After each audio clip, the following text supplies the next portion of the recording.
Once again, welcome. I know everybody's really tired of seeing me, so I'm going to talk a really short time. But thank you so much for being here. We appreciate it. And you're obviously still very loyal, because this is maybe the biggest crowd yet. It's wonderful to see all of you. As always, we feel that we must thank our wonderful sponsors who make it possible for these events to be mostly free and for us to do the work we do in the schools. Thank you so much to the White Elephant. Thank you to the Inquirer and Mirror. Thank you to the Athenaeum. And we're just can't tell you enough how much we appreciate it. And thank you especially to the Inquirer and Mirror today, because they made it possible for us to use this wonderful hall. Mary Ann Stanton, who is going to be introducing Jin Lee, is, as we all know, the editor and publisher of the Inquirer and Mirror, and she's also the chairman of the board of this beautiful church. And she's the one who said, why don't you try the Methodist Church? And we're so happy that we did. So Mary Ann, where are you? Here she comes. One small housekeeping thing, we are going to have book signing over at Mitchell's instead of here. So the books will be there, and when Min finishes speaking, if you will we'll let her get out the side and then go over there and you can follow her over. So thank you, Mary Ann.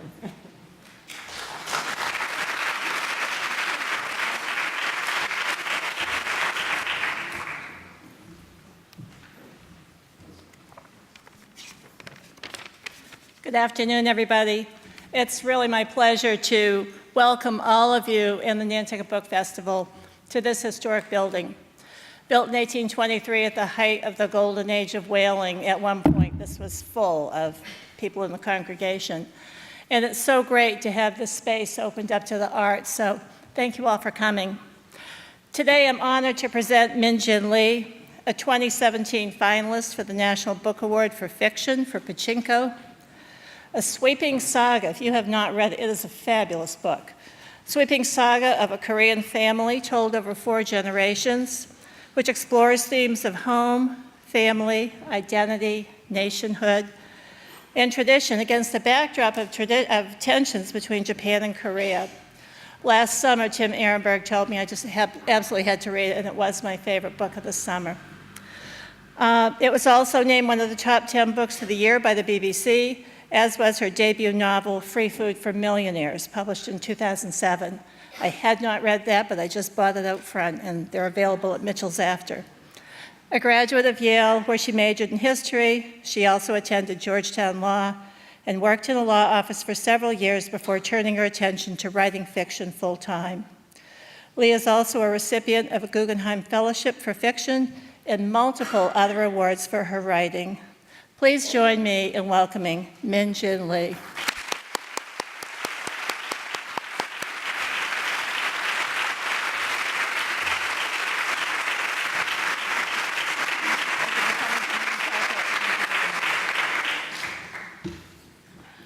Oh, golly.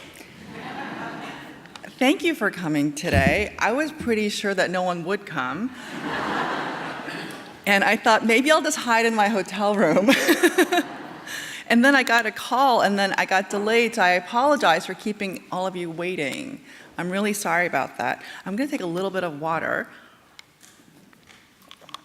So my first book is bizarrely taught at Columbia University, and it's really long. It's really, really long. And the professor always says people will read it. The kids will actually finish a 560-page novel because there's so much sex in it. That was not a plug for the book, actually. I wanted to tell you something bizarre about my background, which is that whenever I go in September, this professor at Columbia asks me to come by and talk about the book with the students who have actually endured 560 pages of a book about immigrants. And I sit there and I go, oh dear, Professor Han is going to ask me to talk about the thing that I don't want to talk about. And she'll say, it's time. You have to tell them what you believe. And I'll go, okay. And I look at all their bright, shiny faces, and I have to tell them that I don't believe in the pursuit of happiness. I know. You're probably on holiday. So I'm sorry, but I thought that I should mention it here because I was thinking about all the sad things that are going on in the world.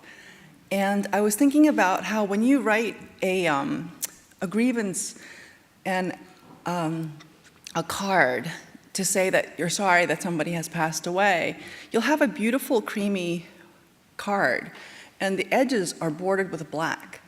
And sometimes I feel like that's what it's like to be me, because I'm so grateful to be here. But at the same time, I do feel this black border around the card because there's so many sad things that are going on about the things that I care so deeply about. And I thought to myself, can I really talk about all these sad things in Nantucket where it's so beautiful, and all I want to do is eat ice cream? And a very dear friend of mine who spent a lot of time in Nantucket emailed me today and said, if you don't go to the Sconset General Store and find the Sconset cookie, you're an idiot. So after the signing, I hope you will direct the way. But I also thought that no matter what people think about Nantucket today, it's a beautiful, picture-perfect place to have a holiday. It also has a very strong history of civil rights and activism. So yesterday I was sitting at the Athenaeum and I thought about how Frederick Douglass, an emancipated slave by himself, he was actually never fully emancipated. He was considered a runaway slave. And he was giving a talk yesterday. I mean, he gave a talk, not yesterday. Actually, I didn't tell you that I could see ghosts. And I thought about the spirit of Frederick Douglass at the stage of the Athenaeum. And right now I'm staying at a beautiful inn, kindly donated the room. It's Ship's Inn. And there's a history of abolitionists who are women who also fought for suffragism in this hotel. And I thought to myself, I must take courage, and even though I want all of you to have a good holiday filled with ice cream and cookies and good books, I also wanted to say that you have a beautiful history of activism, which allows me to talk about how I care so deeply about immigration. So going back to this idea of pursuit of happiness, which I don't believe in, the other campaign that I do believe in with all my heart is to practice gratitude. And that is a campaign that I can get behind. And I want to thank Marianne for the beautiful introduction. Where are you? I want to thank Tim Ehrenberg, who has been a kind of activist for my book. And I want to thank you for that, Tim. And I also want to thank Theron and all the volunteers who've worked so valiantly to provide all this invisible labor which makes things like this happen and which keeps these events free. So I want to thank all the volunteers.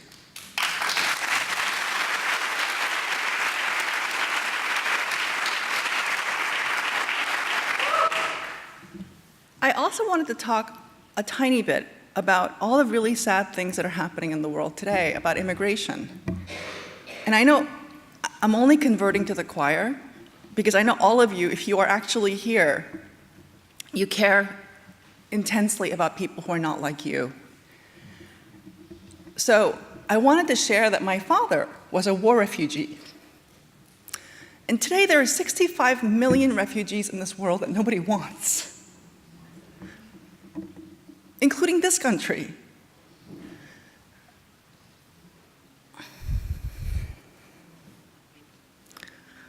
Cookies, ice cream. And when he was 16 years old, on December 1950, his mother said to him, I want you and your older brother to leave North Korea because the communist army is coming and they're sweeping up for boys to put into their army. And I don't want you to be recruited, so you'll just be gone for a few days. And through her brother-in-law, she was able to secure passage on an American warship that came to pick up the refugees and took them all the way down to the south. And he ended up in Busan, a place he had never been, because he had only known one son, North Korea, which is now North Korea. Back then it was just Korea. And his mother had given him a little bit of gold, a brooch, and a photograph. And she told him it would only be for a few days. And of course, you know that he never saw her again.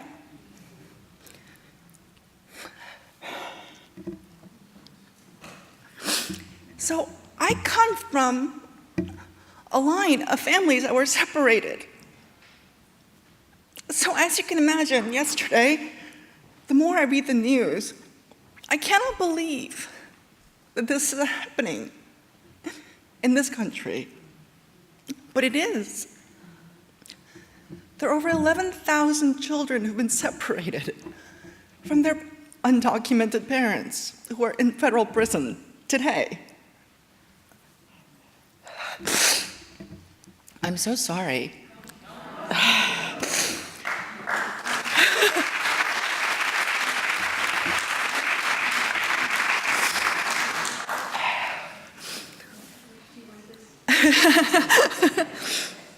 That's very kind of you.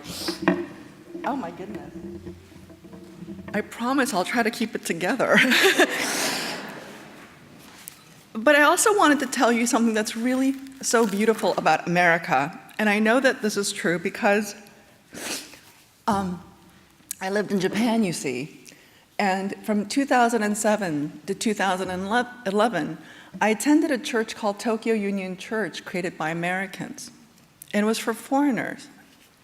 So every month, in order to teach our sons civics, not because I'm a very good person, my husband and I participated in something called the Homeless Dinner at Tokyo Union Church. And I learned a great deal about Americans, because every month they would serve hot curry, and the church didn't have much money, so it would be a lot of rice, like an enormous plate of rice, like more carbohydrates than anybody here ever eats. And over it, there'd be like a humongous bowl of gravy with maybe like a little bit of meat floating on top. And for several hours, the homeless men of Tokyo, and it was all men, would line up around the church for several hours, and they would inhale this rice really quickly because they knew that once they left, they would have seats for the other men who would have to come and eat.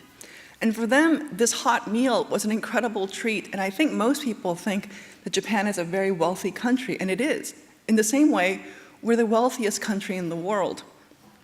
But I want you to know that nearly every volunteer who spent that energy was American. And the interesting thing was that when you saw these men who came in, they used public baths, because in Japan you can have a public bath for not very much money.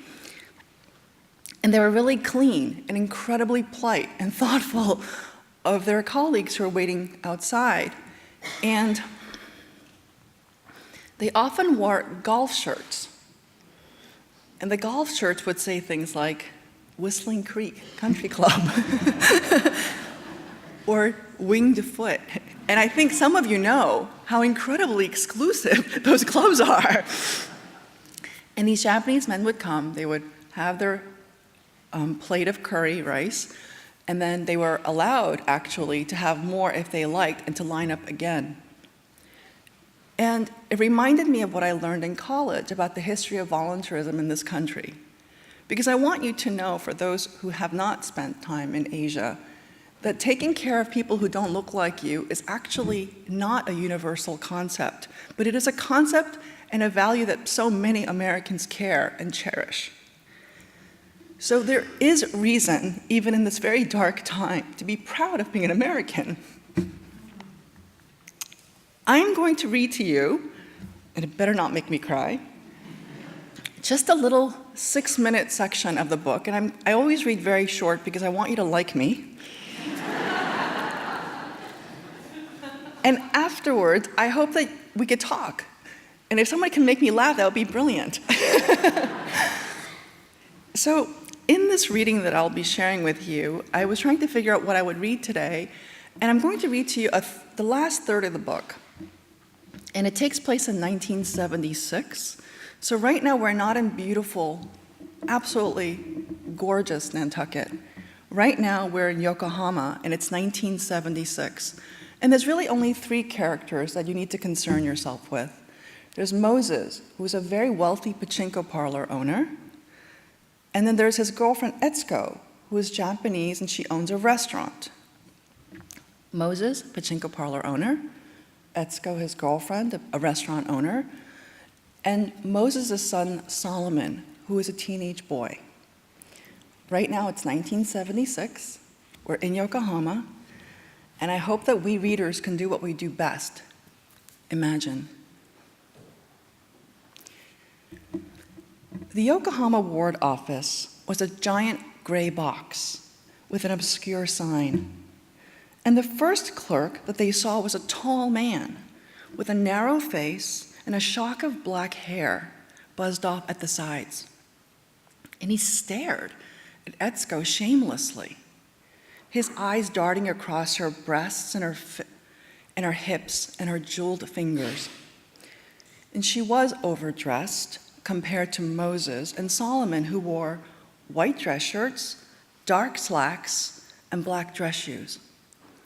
And they looked like the gentle Mormon missionaries who used to glide through her village on their bicycles when she was a girl.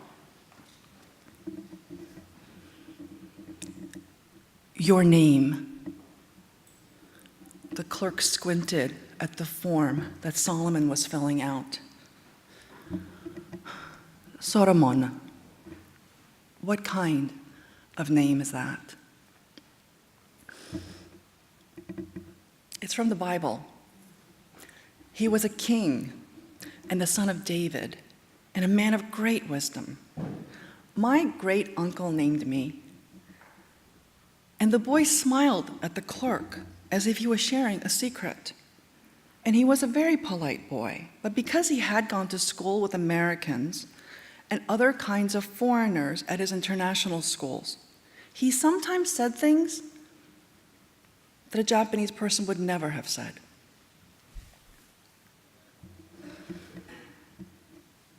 Solomon, a great wisdom. Koreans don't have kings anymore. What did you say? Etsuko asked. Quickly, Moses pulled her back. And she glanced at Moses. His temper was far worse than hers. Once, when a restaurant guest had tried to make her sit with him, Moses, who happened to be there that night, walked over, picked him up bodily, and threw him outside the restaurant, breaking the man's ribs. And she was expecting no less of a reaction now.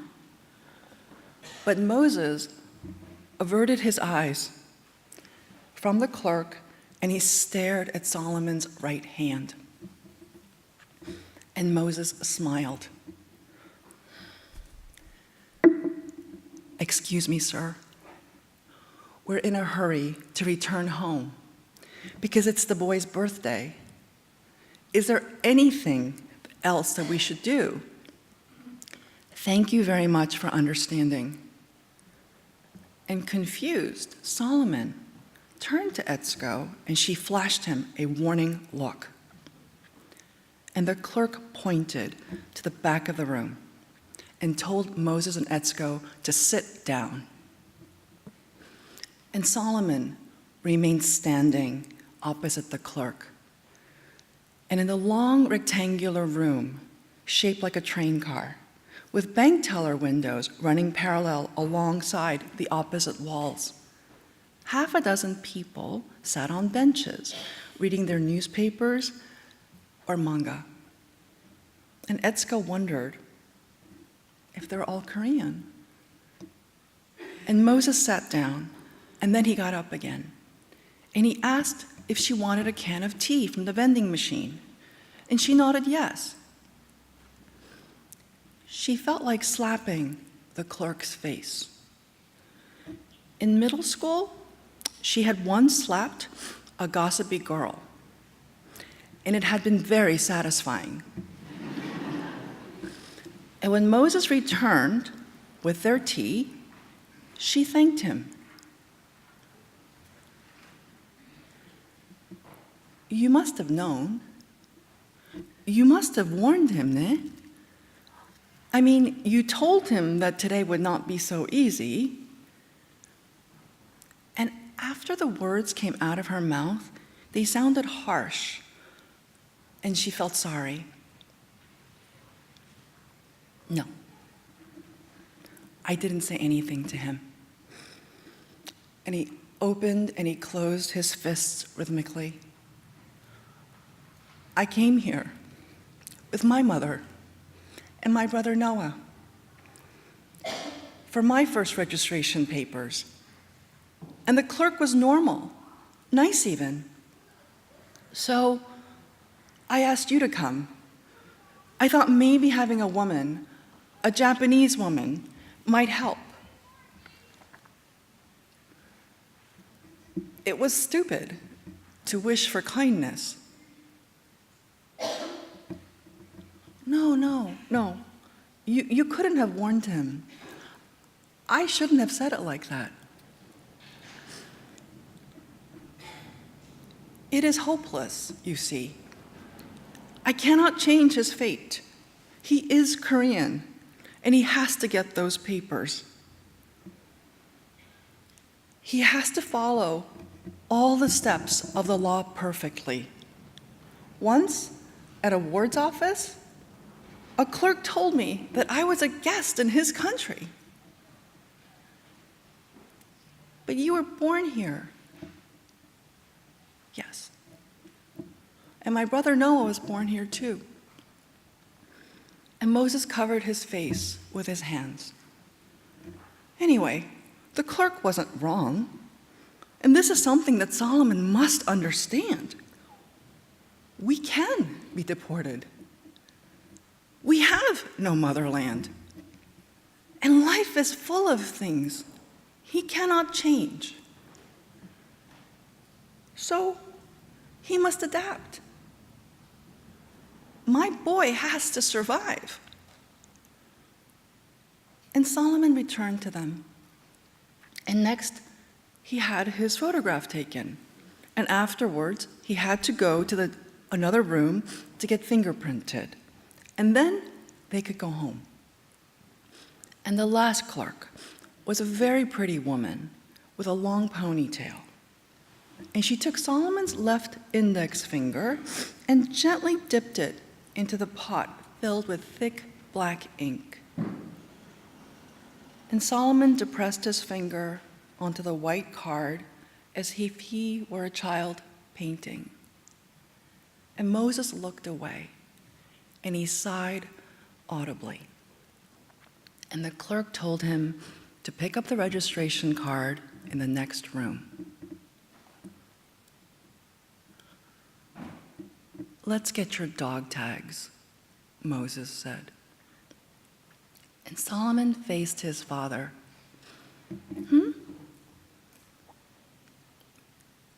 It's what we dogs must have."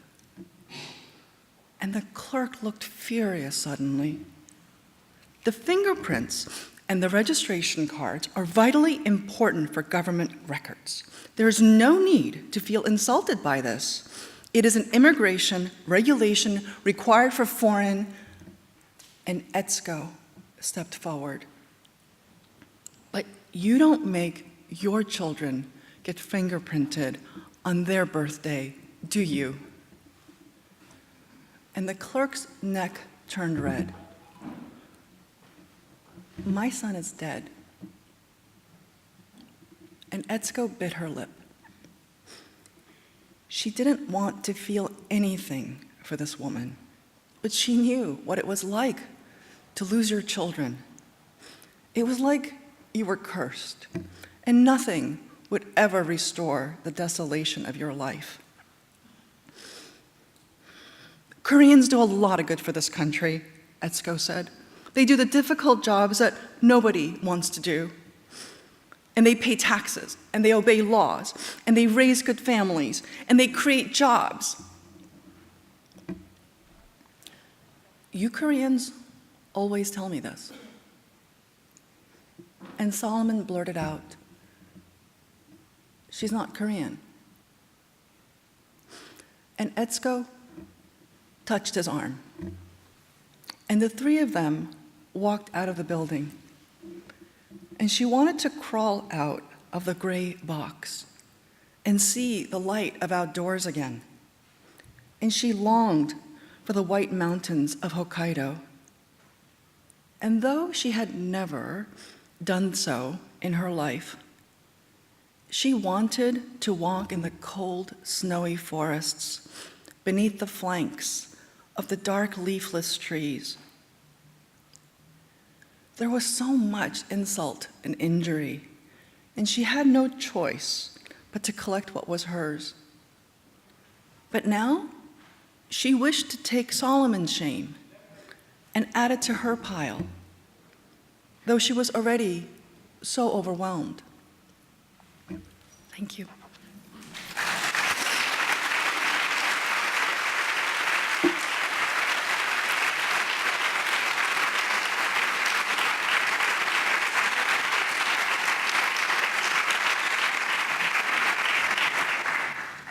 I would love to hear from you. If you have any questions, and I think they make you ask questions with a question mark in the end. So if you have anything, I'd love to hear from you. I'd love to know your name. If you tell me your name and a question, that'd be terrific. Nary a question. Really? That's amazing. Okay. Oh, I'm sorry. Hi.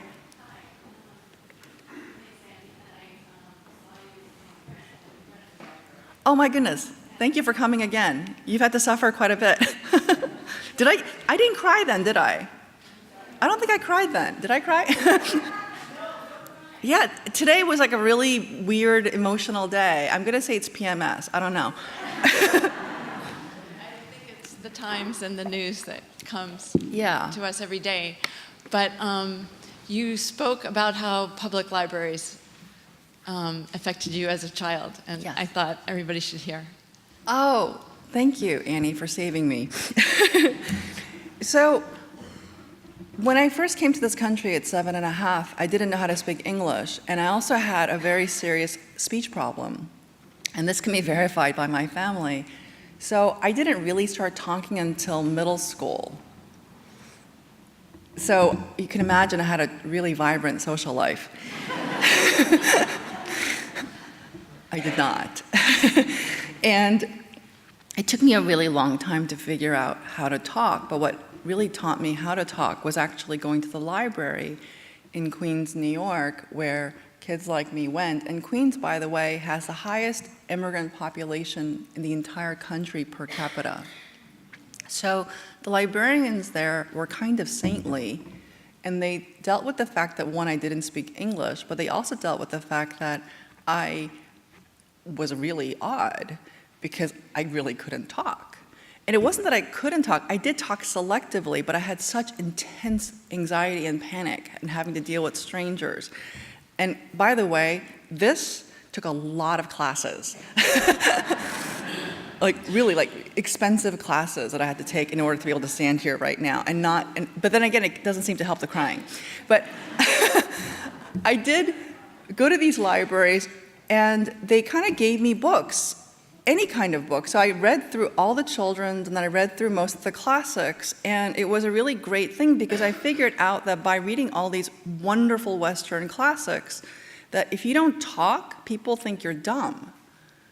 And I think my vanity was greater than my anxiety because I didn't want people to think that I was dumb. Like maybe I'm not smart, but I wasn't dumb. So I ended up asking my parents, could I take these classes to learn how to talk? And so they gave me money, and I went to summer schools to take public speaking classes where I had to learn how to tell a joke, where nobody laughed. But it helped me. But it all stemmed from the fact that I am so deeply committed to the public libraries of this country, another thing that other countries don't always have. So I think that's quite powerful. Thank you, Annie. Hi. Mary has a microphone. I know. Oh, no. I know. If you think you're scared, I'm more scared. I'm not good at this. I wondered how you and your family chose to live in Japan. Oh. I read the book many months ago, and I was so deeply affected by it. Oh, thank and the you. treatment of the Japanese and the Koreans. And I wondered how you feel about that. Oh, thank you, Nancy. So Nancy's question is how I ended up in Japan. So I got married in 1993 to a lovely man, and he's half Japanese. And he works in Asian businesses. So he's kind of private, so we don't talk about it too much because he wants to have privacy. So, but anyway, so he worked and he had sort of business related to Japan. And at the moment when I published my book in 2007, he got this job in Japan. And a couple of years before that, I had a family member who had a catastrophic financial crisis. So we really needed the money. So we went to Japan. And we lived there because they paid for our housing and our son's private school. So we ended up there, and primarily because I wanted to stay married and be a decent mother, which I was not, because I was kind of really depressed. I was really depressed about leaving my book and also my family and all my friends in America.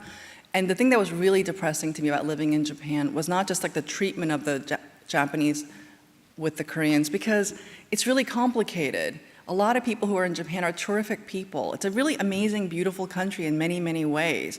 But there is a social norm where Koreans are still seen today, as well as the Chinese, especially the post-colonial history, of being really bad people, deceitful, dirty. Like hygiene was a big issue. And I always think that's so weird, because I always think of the Asians that I know as being almost hysterically clean. But dirty was a word that came up all the time, like they have bad hygiene, so you don't want them in your house. I know, that was really odd. But to answer your question, I ended up in Japan because of my marriage. And I'm still married. Not easy, by the way. And he's a very nice man, but still, I think marriage is really hard. Hi. Oh, I'm sorry, Mary has a mic. Thank you, Mary. She does it all. She finds festivals and she passes mics. Could you tell us a little bit more about how Pachenko works? Oh, sure. What's your name? My name is Toby. Toby. I've never heard of Pachenko before, You know, but I don't gamble either. You don't gamble either. No. That's okay. That's a good thing. Yeah. I'm the last person who's going to stand in front of a Methodist podium and tell you to gamble. I know what can happen. So Pachenko is a $203 billion industry, which is twice the export revenues of the Japanese auto industry. So some of you may have Japanese cars. They make really good cars. So it's twice the export revenue. So it's not anything equivalent to like a slot machine in Las Vegas for us. It's part of the daily fabric of Japan. It is a cornerstone of the Japanese economy. And it also has roots with Koreans, because it's considered a really negative business. 1 out of 11 Japanese people play pachinko once a week. You may go to Las Vegas once in your life, right? Or go to a reservation and play in a casino, and to go see a concert or something. It's something that's really normal. Regular people play pachinko all the time. And yet, because this industry has historically been technically illegal, in the sense the spirit of what they do is absolutely illegal. Gambling is still illegal in Japan. However, pachinko is not illegal because there's a way to bypass the system. And the way it works is you go in there and play in this vertical pachinko machine. It's a pinball game. It's only for adults. It's not for children. And you go there and let's say you win something, and someone will hand you a stuffed animal. It's like, oh, congratulations, you won a stuffed animal. And you think, great, I don't need a stuffed animal. So you go outside the building, and there's a kind of a shack, and they'll take your stuffed animal and they'll exchange it for cash. So that's how pachinko bypassed the illegality of gambling. Or you could win a bar of soap. But nowadays, because it's so highly regulated for the past 20 years, especially with taxes, that what you do is you win a little plastic card, and inside there is something that's inherently valuable, like a little piece of gold, like maybe 5 grams of gold. But you don't want 5 grams of gold embedded in a plastic card. You'd rather have cash. So next door, divided by a glass wall, you hand in your card and they give you, let's say, $50. So that's how pachinko works today. the thing that's important for me is that this is an industry in which all these Koreans were funneled into because Koreans could not get ordinary jobs like be a postal worker or a teacher or a nurse. I mean, forget, being doctors and lawyers, because that's really, really high level. But if you were a Korean person ethnically, especially for men, they could not get regular jobs. And they even had laws, especially post-war, where they wouldn't allow you to provide for your family on a regular basis. So you could only hire these day laborers for, let's say, 3 days a week, which means that you can't make enough to support your family, even if you wanted to work. And they passed these laws to protect the Japanese. And then the men went to pachinko, and usually women went into the yakiniku business, which is Korean barbecue. I think that's a... Raise hands, whoever gets the mic.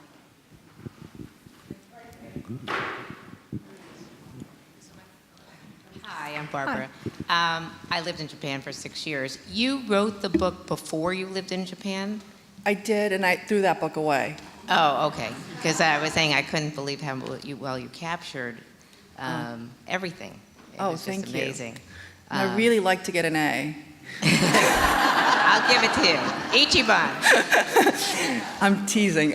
No, so I wrote this book in between 96 to 2003, an entire book based on research of history and sociology, anthropology, and law. And I wrote an entire book, but it was really crap. So I was having a lot of illness at the time, and I was very depressed, and I couldn't send it out because my first book had been rejected. And at that time, I didn't have an agent, and I was just so discouraged that I didn't send it out. And when I moved to Japan because of my marriage, I decided I'm going to go back to that book. And I thought that there was something worth saving. And really, I saved basically a chapter. So I threw away 500 manuscript pages, and I started all over again, because when I met the Korean Japanese and I interviewed them, because one of the ways I write fiction, and this is my defense for taking such a long time to write 2 books, is that I interview extensively. And I also do all these things that my characters do. So for example, for my first book, I went to Harvard Business School and I pretended to apply. And I sat in classes. And for my first book, I took an entire class on millinery at FIT, because I needed to understand the mentality as well as the craft of hat making, which I knew nothing about. And that was embarrassing. That was really embarrassing, because I was twice the age of the average student. And all these girls who had kind of grown up with their mothers and grandmothers making patterns and things would turn to me and say, "So you went to Yale, and you can't thread the machine." And I'm like, "I have cataracts." So anyway, but I do stuff like that, and I also have these really extensive interviews where I sort of follow people and shadow them in their work. So for Pachenko, for example, I interviewed everybody. I've spent time behind Pachenko offices counting money, for example. I've helped fix machines. So I learn it, and I feel really confident about what I say and what I do as a result of all my research, but it just takes that much longer. So if you want to tell my agent I said that, you can. Thank you, Barbara. Oh. Hi, I'm Sue. I hope you find your sconset cookie. Me too. Is it good? Absolutely, yes, yes, yes. Is it like a chocolate chip cookie? It's a great cookie. I'm not giving it So away. what makes it so special? Because the email that I got was almost threatening. So I read your book and I loved it, and thank you for reading. Thank you. But I want to thank you more for sharing your thoughts and your tears, because that's what's truly the takeaway, I think, today for a lot of us. And it will start the conversation, and that's what has to happen. So thank you for reminding us. Oh, thank you.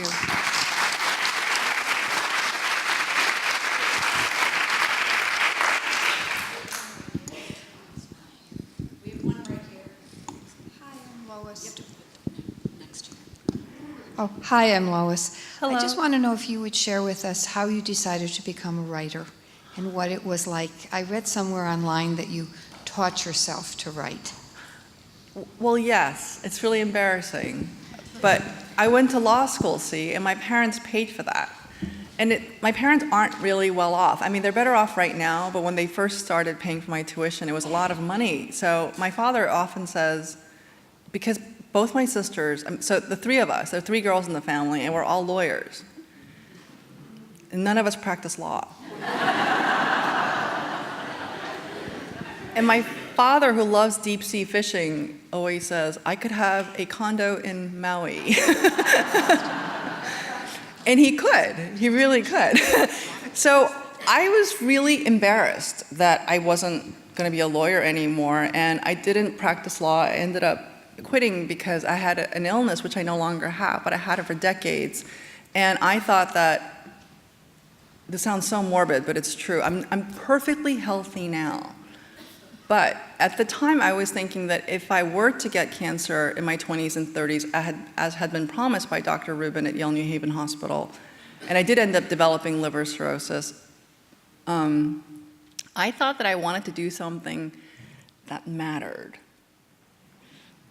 So I don't think I would have quit being a lawyer if I hadn't been sick. I'm completely frank about that, because I don't think, again, I told you from the beginning, I don't believe in the pursuit of happiness. So I believe that people should be decent.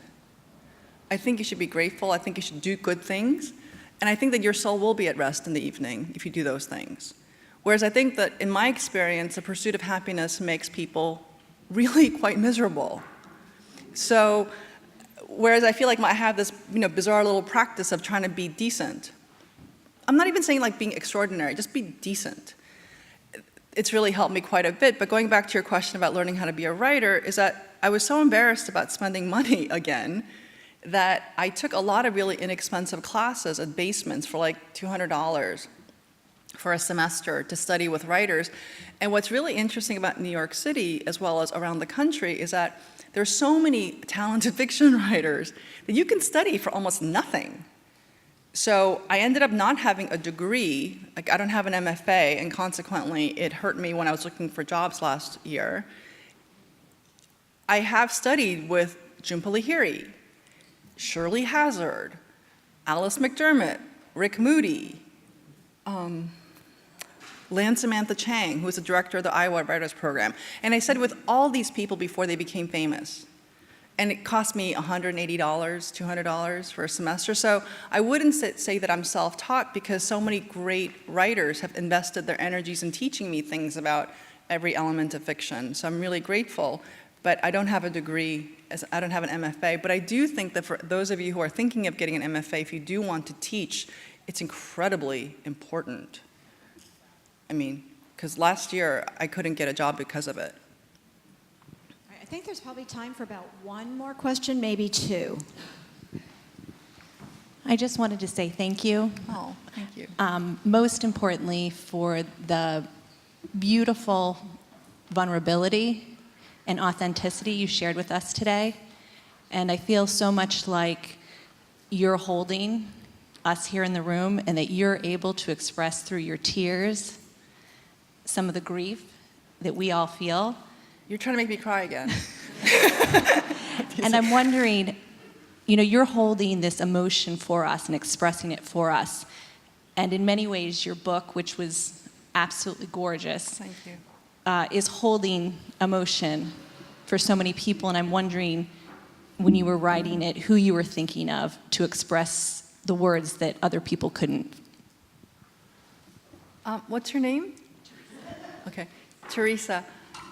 I'm just teasing. I know you, first of all, Teresa, thank you so much for your kindness. It means an enormous amount to me, because I'm still surprised that this book sold. I'm completely frank, and you can ask my agent, because I wrote about 600,000 people and a history that's never been written about in English. And for me, it was a kind of crazy, stupid passion project that I just believed in.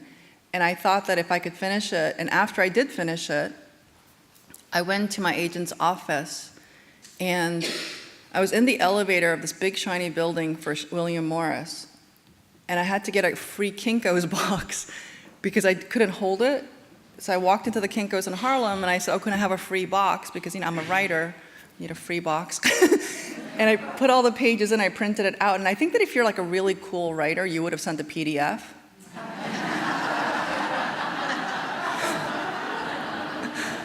Not me. I had to carry this thing clutched to my chest, and I went and I felt really intimidated. And I thought to myself, I finished it, and then if the famous Suzanne Gluck, who's an amazing agent, can't sell it, I was going to reach out to some academic presses that study Japanese history or Korean history and say, and offer it for free. So the fact that I think this week is the 19th week in the New York Times bestseller list is just like,